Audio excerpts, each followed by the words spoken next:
চতুর্থ সেমিস্টারের সংগঠিত জাতীয়তাবাদী আন্দোলন 1917 সালের আগে এবং 1917 সালের পরে এই অধ্যায়ে আমরা আলোচনা করব যে বঙ্গভঙ্গ যখন আন্দোলন হয়েছিল তখন বিভিন্ন ধরনের গ্রন্থতে একটা জিনিস আমরা দেখতে পাই যে মুসলিমরা নাকি খুব একটা অংশগ্রহণ করেনি বা তার কারণ কিছু থাকতে পারে। কারণ ইংরেজদের মূলত উদ্দেশ্য ছিল হিন্দু মুসলমানের মধ্যে বিভাজন করে শাসন ক্ষমতা টিকিয়ে রাখা, কিন্তু আমরা দেখব ঐতিহাসিক নথিতে যে হিন্দু মুসলমানের মধ্যে বিভেদ তৈরি করা চক্রান্তকে ব্যর্থ করে দিয়ে মুসলিমরা কিন্তু এই বঙ্গভঙ্গ বিরোধী আন্দোলনে সে উচ্চ শ্রেণীর মুসলমান হতে পারে অথবা সাধারণ কৃষক মুসলমান হতে পারে, তারা কিন্তু হিন্দুদের সঙ্গে আন্দোলন করেছিলেন।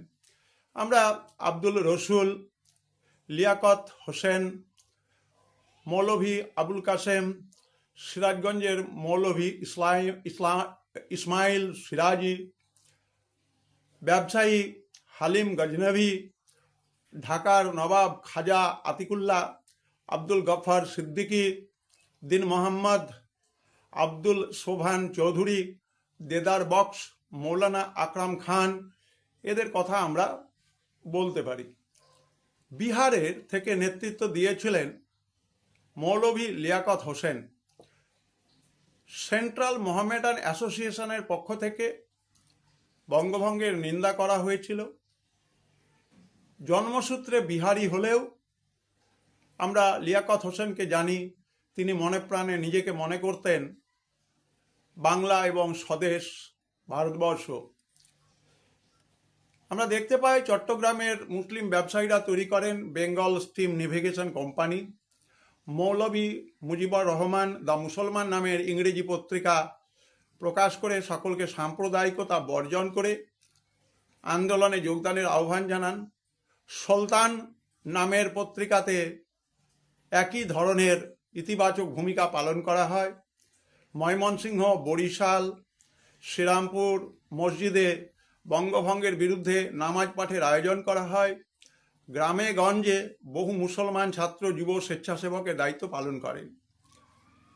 আব্দুল রসুলের সভাপতিত্বে একটা বিশাল জনসভায় মুসলমান সমাজ স্বদেশী এবং বয়কটের প্রতি সমর্থন জানায়।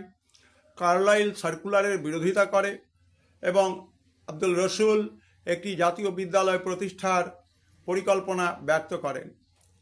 আমরা দেখতে পাই যে নবাব সালিমুল্লাহ, নবাব আলী চৌধুরী, কলকাতার নবাব সৈয়দ আমির হোসেন, বহু মৌলভী, মোল্লা, মুন্সি, গ্রাম বাংলা দরিদ্র কৃষক সমাজ বঙ্গভঙ্গ যে সঠিক সিদ্ধান্ত নয়, দুই বাংলার মানুষকে বিভাজন করা যে সঠিক দিশা জাতীয় ইতিহাসে দেখাচ্ছে না, তা কিন্তু বলেন। আমরা দেখতে পাই যে 1906 সালে আব্দুল রসুল বলেছিলেন, হিন্দু মুসলমান আমাদের উভয়ের একই মাতৃভূমি, সেটা বাংলাদেশ। বলা বাহুল্য এটি কিন্তু সব নয়। পূর্ববঙ্গ এবং পশ্চিমবঙ্গের বহু শিক্ষিত অশিক্ষিত মুসলমান বঙ্গভঙ্গের প্রতি সমর্থন জানায়। তাদের কাছে ছিল বঙ্গভঙ্গ মুসলিম সমাজের আশা আকাঙ্ক্ষা পূরণের তুলনায় বাংলাকে ভাগ করা চক্রান্ত। সুতরাং আমরা সংগঠিত জাতীয়তাবাদী আন্দোলনে 1917 সালের আগে এবং 1917 সালের পরে in the light off history, ইতিহাসের আলোয় ইউটিউব চ্যানেলে তুলে ধরবার চেষ্টা করলাম যে অবিভক্ত বাংলার মুসলমানরা কিভাবে বঙ্গভঙ্গ আন্দোলনকে সমর্থন করেছিলেন এবং কারা মুসলিম নেতা ছিলেন।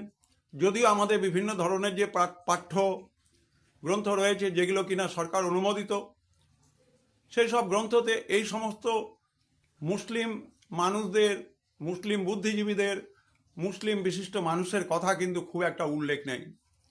চতুর্থ সেমিস্টারের ছাত্রছাত্রী তাদের বিশেষভাবে এই ইতিহাস বিষয়টিকে অত্যন্ত মনোযোগ দিয়ে এবং একটা জাতির ইতিহাসকে জানার জন্য এই অধ্যায়টি অত্যন্ত গুরুত্বপূর্ণ।